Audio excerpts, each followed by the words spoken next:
And so there are so many people in the world, and you know, you may be watching this right now, and you have these incredible ideas, and what you think is missing is motivation. And that's not true. In my language, you all have the same purpose.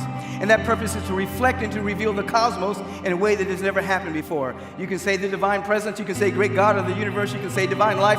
Whatever it is, we have the purpose to reveal this presence, this cosmic happening, to localize the cosmic happening in a way that has never, ever happened before. We all have different missions of how we do that, but our purpose is to reveal that, and that is how you break free from the status quo. People always say, oh, haters motivate me. That line right there drives me insane. If negativity is your motivation, it's impossible to turn your ears off to the good and the bad, or to pick one or the other. You know, if you're listening to their negativity, you're also gonna have big ears, we call it, to the compliments and the yes men. And the minute you're allowing someone else to control your day, or control your motivation, or control your wavelength of life, you set yourself up for failure. These are amazing times, and in order for us to wake up, we need a wake-up call.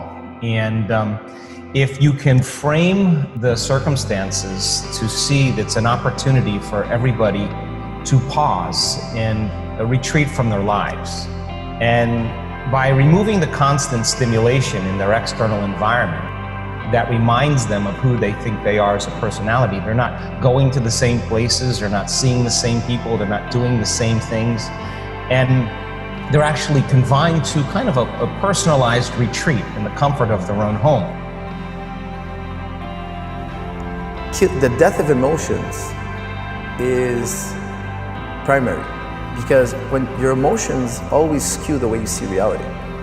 And Socrates, he was very different than what you hear today. You know, everybody today is like, oh, reality is what you make of it, what you want it to be. Socrates is the polar opposite. He says, look, your emotions are getting in the way of what's really out there.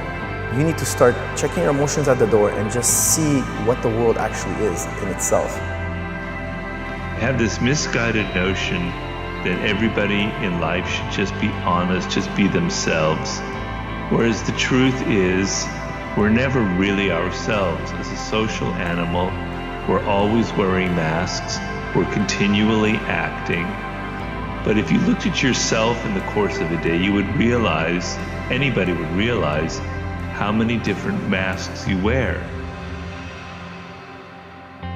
Now, the beauty behind this is who you're going to emerge as. And sure, the conditions in our environment are causing us to be uncertain. And in uncertainty, when things, we can't predict certain things, we move from everything that's predictable and known to this realm called the unknown.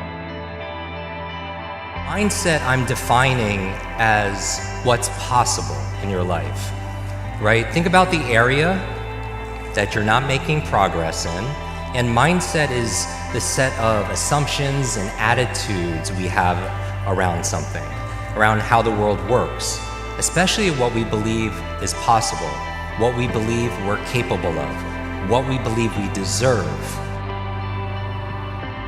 And the fact about human beings is that we are not designed to do things that are uncomfortable or scary or difficult. Our brains are designed to protect us from those things because our brains are trying to keep us alive. And in order to change, in order to build a business, in order to be the best parent, the best spouse, to do all those things that you know you want to do with your life, with your work, with your dreams, you're going to have to do things that are difficult, uncertain, or scary. You have to ignore the externalities, the third parties and their subjective views of you. Otherwise, you are setting yourself up for failure, and it breeds a false sense of ego. We have such a small window of opportunity in this life to self-generate success, and every day we wake up, that window is closing at an alarming rate. And every minute you waste worrying about somebody that has zero real effect on your life, that window comes closer. And one day you're gonna wake up and look back, and that window is gonna have slammed shut on your ass. And you're gonna look back and regret all those minutes wasted worrying about somebody that didn't even know you. Limitless is not about being perfect. It's about progressing and advancing beyond what you believe is possible.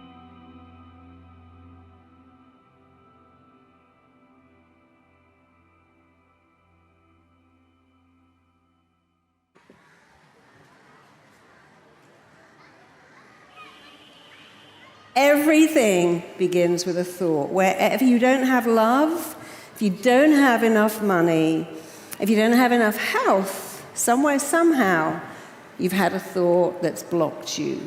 And all our beliefs about money, everything really starts so early. But the great news is you can change your thought. When you live it, you leave it. When you live it, you leave it. What you're saying is wonderful, but what you're doing is penetrating. It's shaping the lives of those who are watching. And I realized that the bigger I dreamed, the more contagious I became. A person who's living a lie, they cannot be well balanced. They cannot be well adjusted in themselves. Because you can lose it all, but you can't lose your principles. If you live a principle-centered life, your foundation is solid.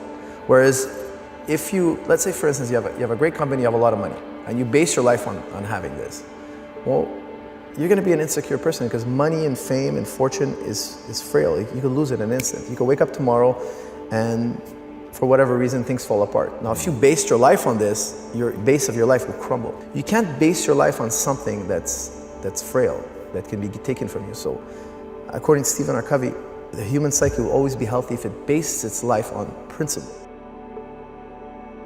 There's effluence, affluence, and influence. Effluence is generosity, it's giving. There can be no permanent affluence unless there's effluence in your consciousness. So first, you're in service to something higher. And you begin to ask yourself, because you've been given everything, you're a composite spiritual idea that carries the infinite in ways beyond your wildest imagining. You have to live in the inquiry of what can I give? What can I share? How can I shine? How can I radiate? You have to give up the thought of what can I get from the world. Don't sign up for the goal, sign up for the inconvenience it's going to cost you. Sign up for that.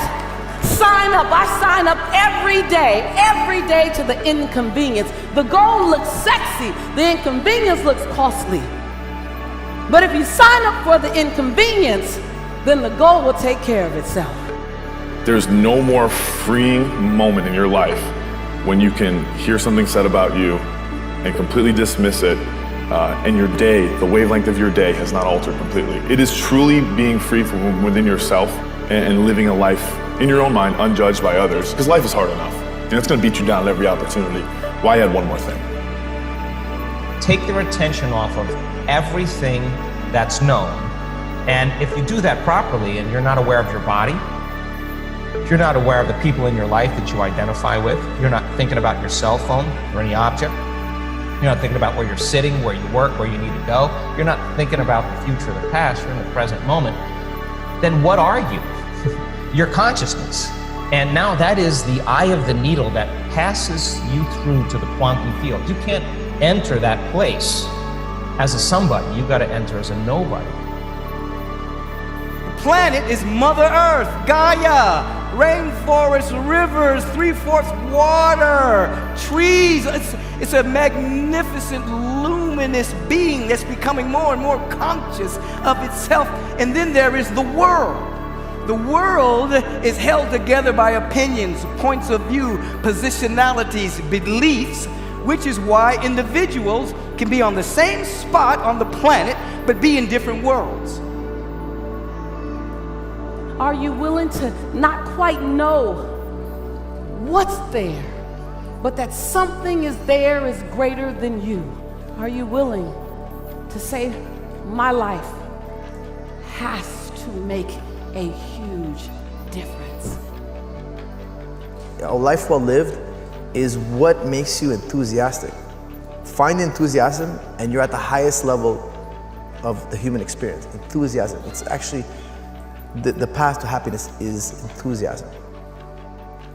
Your life comes down to your decisions, and if you change your decisions, you will change everything.